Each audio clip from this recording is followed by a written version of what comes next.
Paris Olympics ഫുട്ബോളിന്റെ ആദ്യ ദിനം നടന്ന അസാധാരണ സംഭവങ്ങൾക്കെതിരെ രൂക്ഷമായി പ്രതികരിച്ച അർജന്റീൻ നായകൻ നിക്കോളാസ് ഒറ്റമെന്റിയും പരിശീലകൻ ഹവിയർ മസ്ട്രാനോയും അവസാന മിനിറ്റിൽ അർജന്റീന നേടിയ സമനില ഗോൾ 2 മണിക്കൂറുകൾക്ക് ശേഷം റദ്ദാക്കിയ തീരുമാനം ഫുട്ബോൾ ചരിത്രത്തിലെ തന്നെ അസാധാരണ സംഭവങ്ങളിൽ ഒന്നാണെന്ന് ഇരുവരും പറയുന്നു. ഇഞ്ചുറി ടൈമിന്റെ 16 മിനിറ്റിലാണ് അർജന്റീന സമനില ഗോൾ നേടുന്നത്. ഇതോടെ സ്റ്റേഡിയത്തിലെ മൊറോക്കോ ആരാധകർ മൈതാനം കൈയേറുകയും കുപ്പികളടക്കമുള്ള സാധനങ്ങൾ വലിച്ചെറിയുകയും ചെയ്തു.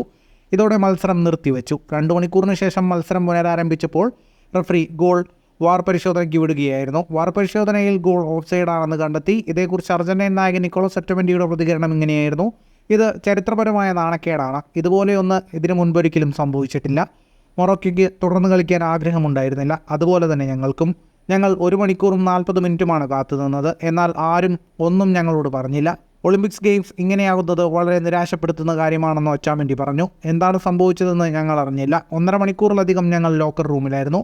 എന്ത് സംഭവിക്കുമെന്നതിനെക്കുറിച്ചും ഞങ്ങൾക്കറിയില്ലായിരുന്നു. ഒരു കളിക്കാരൻ എന്ന നിലയിൽ ഒരു മത്സരത്തിൽ 7 തവണ സുരക്ഷാ വീഴ്ച സംഭവിക്കുന്നത് എനിക്ക് ആദ്യത്തെ അനുഭവമാണ്. ഇത് നാണക്കേടാണെന്ന് അർജന്റീൻ പരിശീലകൻ ഹവിയർ മസ്ട്രാനോ പറഞ്ഞു. ഫുട്ബോൾ ലോകത്തെ കൂടുതൽ വാർത്തകൾക്കും വിശേഷങ്ങൾക്കുമായി സ്പോർട്സ് കഫേ പോൽ തന്നെ സബ്സ്ക്രൈബ് ചെയ്യുക.